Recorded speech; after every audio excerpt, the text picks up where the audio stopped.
بسم اللہ الرحمن الرحیم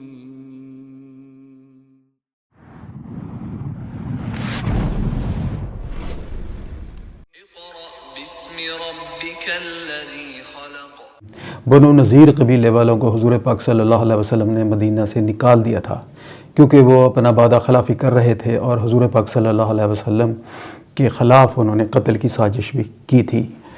اس آگ میں وہ جلے بھنے پھر رہے تھے اور ان کے 20 سردار اور کچھ رہنما قریش کے پاس گئے اور ان کو حضور پاک صلی اللہ علیہ وسلم کے خلاف جنگ کے لیے ابھارا۔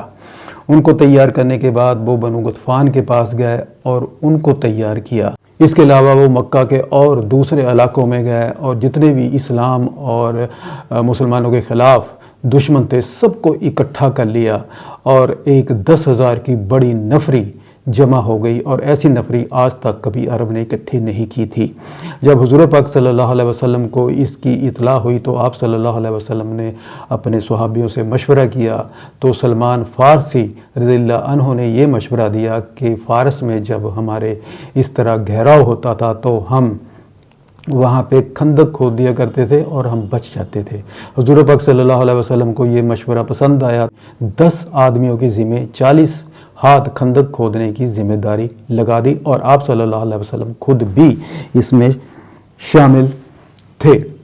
کھندق کا کام شروع ہو گیا، صحابہ کرام کھندق کھودتے اور رات کو اپنے گھر چلے جاتے۔ کھانے پینے کے لالے پڑے تھے، اگر کوئی تھوڑی بہت جوں لے آتا تو اس کو ایسے ہی بدبودار چکنائی میں وہ پکا کے اس کو کھاتے کیونکہ اس کے سوا اور کوئی چارہ نہیں تھا، اس کا نہ کوئی ٹیسٹ تھا نہ کوئی ذائقہ، لیکن بس کسی نہ کسی طریقے سے وہ اس کو حلق میں اتار لیتے۔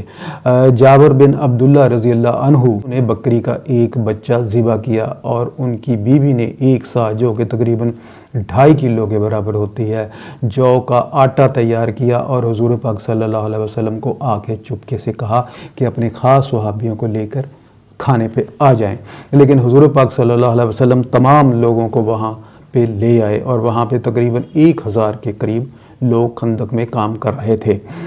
جب جابر رضی اللہ عنہ نے دیکھا کہ اتنے لوگ اور ایک بکری کا بچہ، یہ کام کیسے چلے گا؟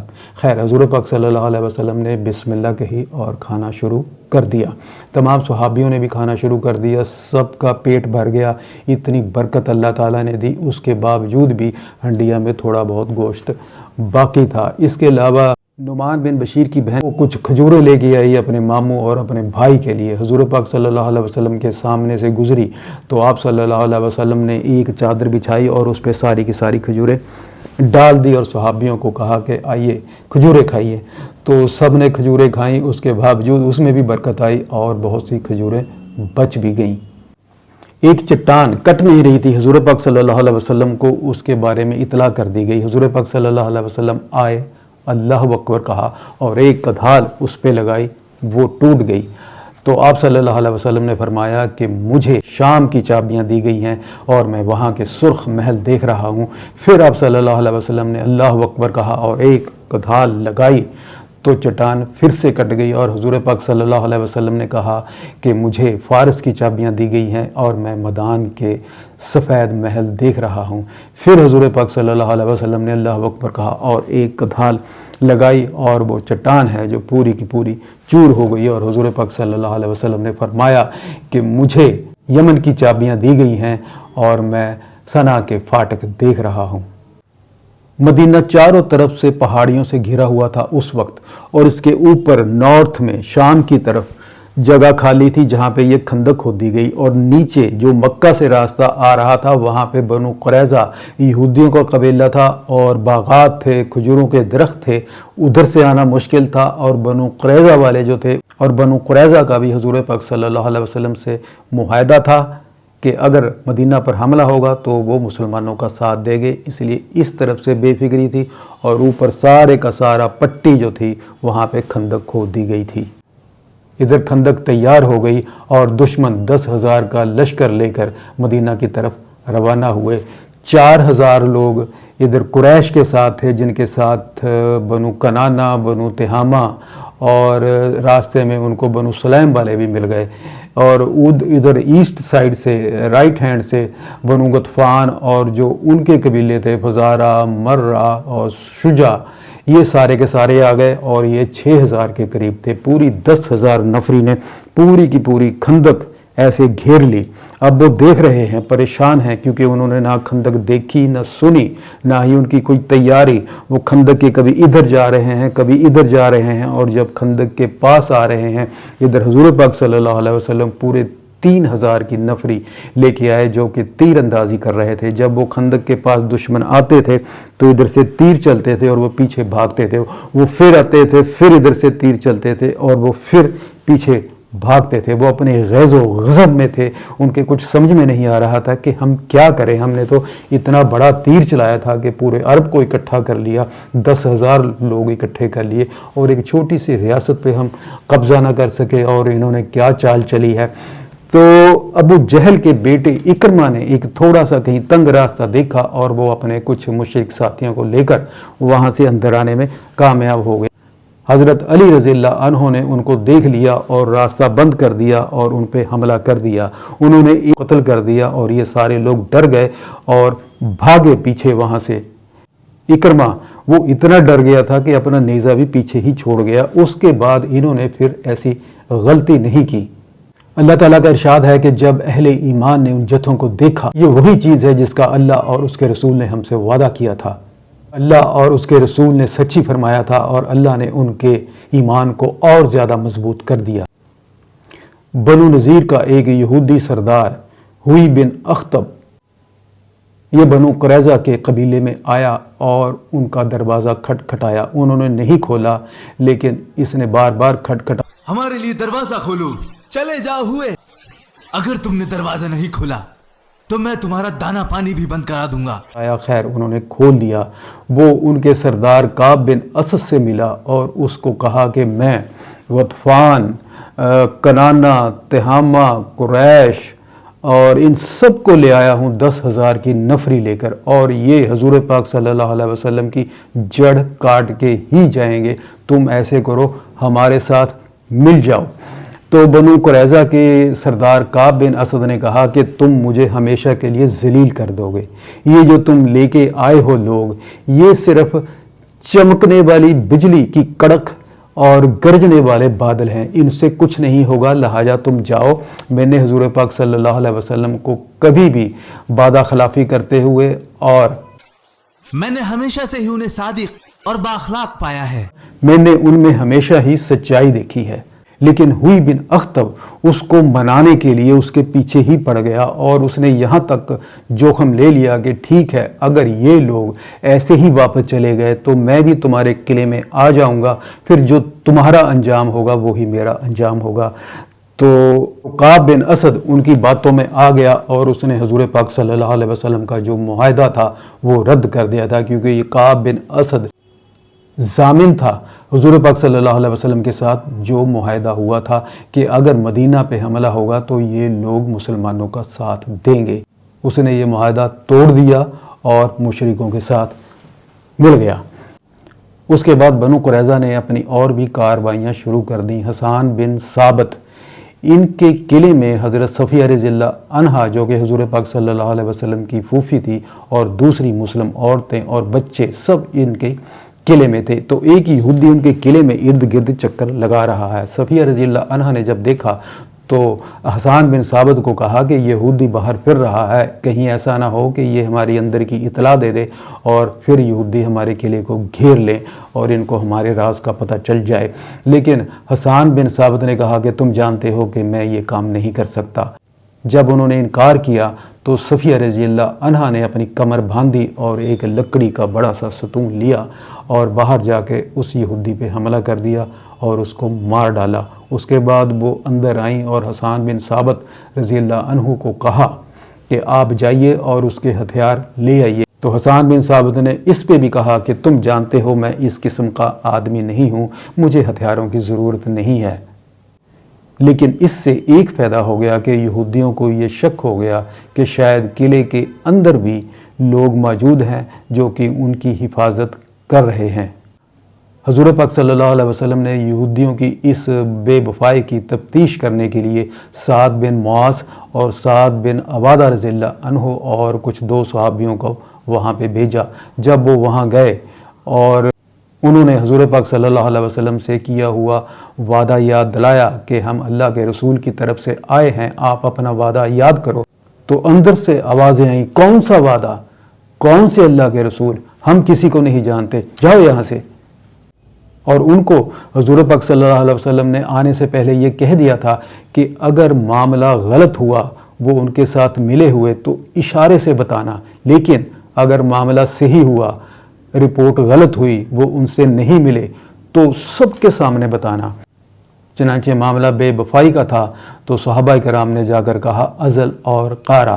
ازل اور قارا کا مطلب ہوا تھا کہ وہ بے وفا ہو چکے، کیونکہ ازل اور قارا والا نے دھوکے سے 10 صحابیوں کو شہید کروایا تھا۔ لیکن اس کے باوجود کچھ صحابی سمجھ گئے، جن لوگوں کے دلوں میں منافقت تھی، جن کے ایمان کمزور تھے، وہ یہ باتیں کرنے لگ گئے کہ لو جی یہ تو ہمیں کیسر و کسرا کے خزانے دے رہے تھے اور یہاں یہ حال ہے کہ ہمیں حاجت جاتے ہوئے بھی ڈر لگتا ہے۔ اور کچھ لوگ یہ بہانے مارنے لگ گئے کہ جی ہمارے گھر شہر سے باہر ہیں، ہمیں اجازت دیجئے، وہاں پہ ہمیں خطرہ ہے۔ اور جب نگاہیں کج ہو گئیں اور دل حلق ہو گئے اور تم اللہ تعالیٰ کے بارے میں طرح طرح کے گمان کرنے لگے، اس وقت مومنوں کی آزمائش کی گئی اور انہیں شدت سے جھنجھوڑ دیا گیا۔ اور جن لوگوں کے دلوں میں منافقت تھی وہ یہ کہہ رہے تھے کہ اللہ اور اس کے رسول نے جو ہم سے وعدہ کیا تھا وہ فریب تھا۔ اللہ تعالیٰ نے ان کے بارے میں آیت نازل فرمائی کہ ان کو کوئی خطرہ نہیں تھا، یہ محض بہانے بنا رہے تھے۔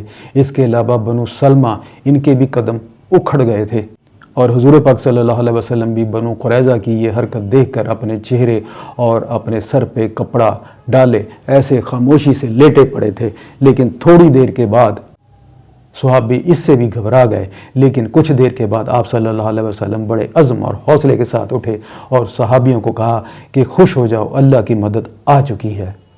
حضور پاک صلی اللہ علیہ وسلم یہ سوچ رہے تھے کہ اگر غطفان اور جو ان کے حلیف قبیلے ہیں ان کے سرداروں کو مدینہ کی 1/3 پیداوار دے کے ان سے پیچھا چھڑا لیا جائے تو اچھا ہے۔ اس معاملے میں حضور پاک صلی اللہ علیہ وسلم نے صحابیوں سے مشورہ کیا۔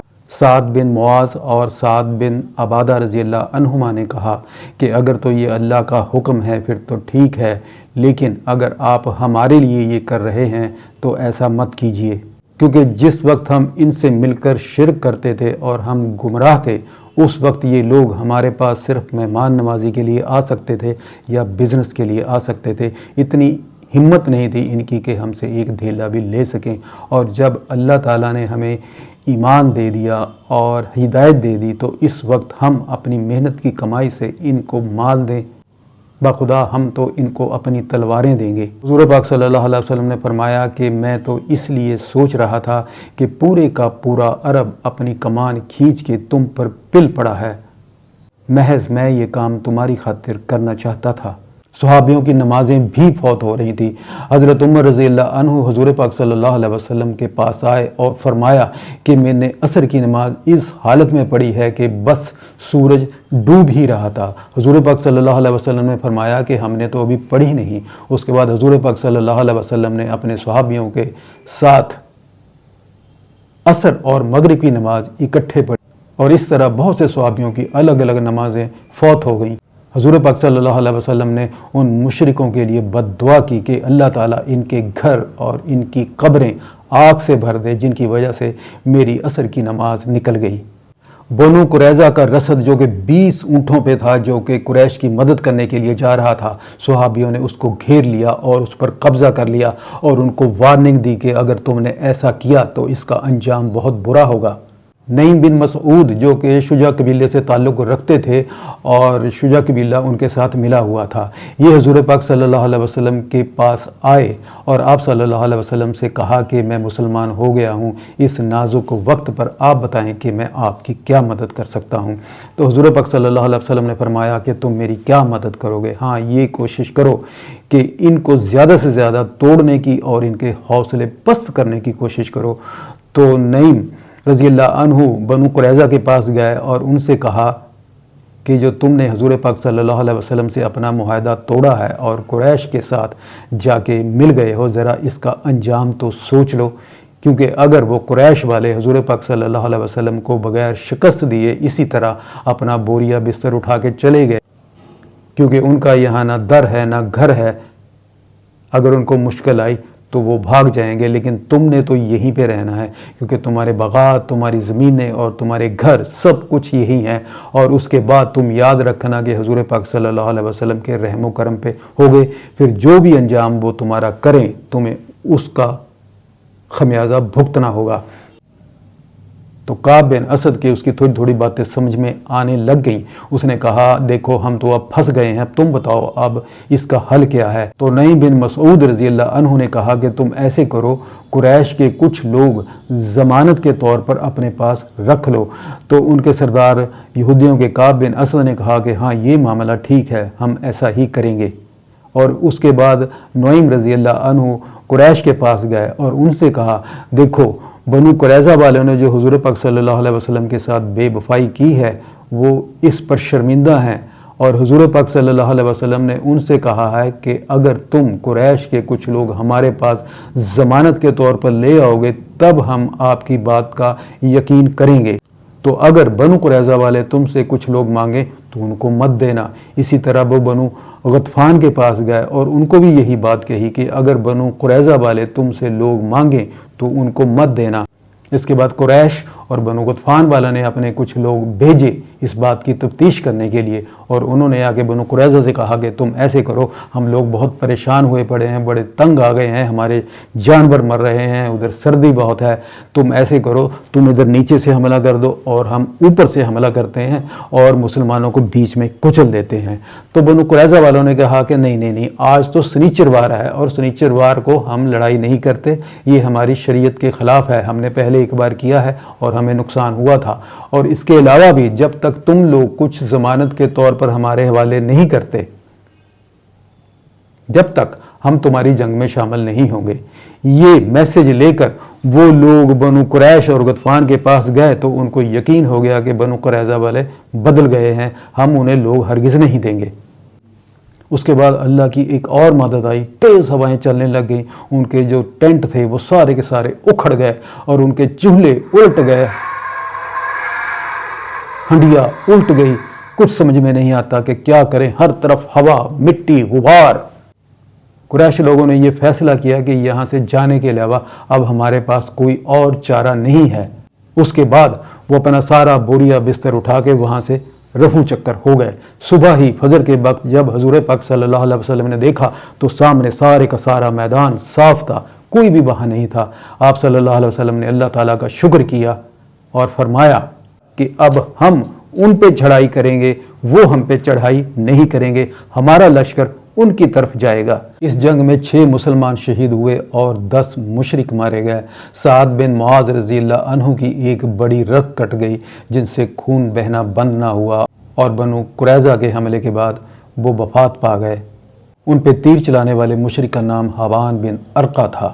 اس کے بعد حضور پاک صلی اللہ علیہ وسلم نے بنو قریظہ کا رخ کیا ان کی بے وفائی کا سبق سکھانے کے لیے۔